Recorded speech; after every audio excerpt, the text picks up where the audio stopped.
My student Renee Blue comes from a poor family and her mother suffers from uremia. Out of sympathy, I lent her some money. She promised to pay me back after graduation. However, on graduation day, she handed me an ultrasound and told me, "Your money comes from your husband anyway, right?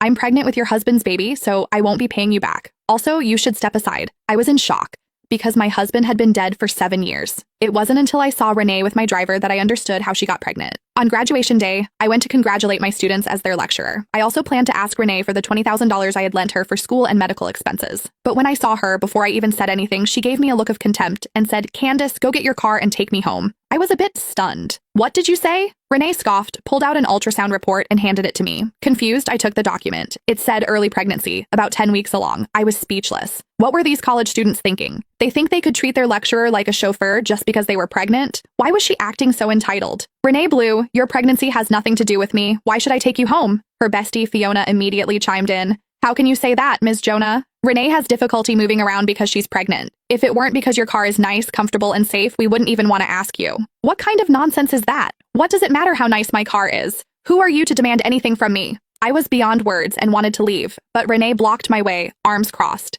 "Candace, not only are you driving me home today, you're going to drive me home every day from now on. You're also going to prepare all my meals and take good care of me and my baby. You'll do everything I say. If I feel the slightest bit of discomfort, you'll pay for it." I took a deep breath to calm myself down, then touched her forehead to make sure she didn't have a fever. I couldn't help but remark, "If your brain is fried, you should go see a doctor. You're just pregnant, not giving birth to a goddess. Why should I serve you? Your comfort or discomfort has nothing to do with me. You're insane." Fiona and Renee exchanged glances, both looking smug.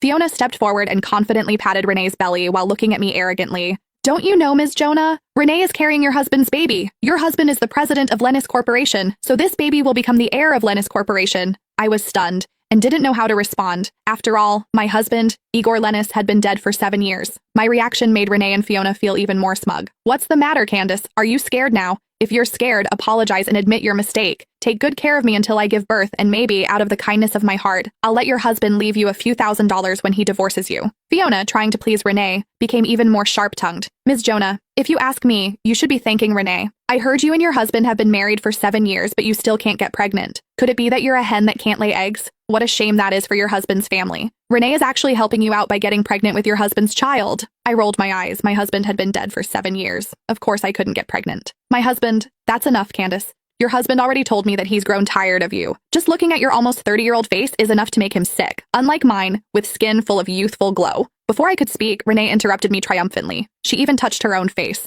full of vanity. "You must be mistaken. Oh, right, Candace. As for the money I owe you, forget about it. We all know it's your husband's money anyway.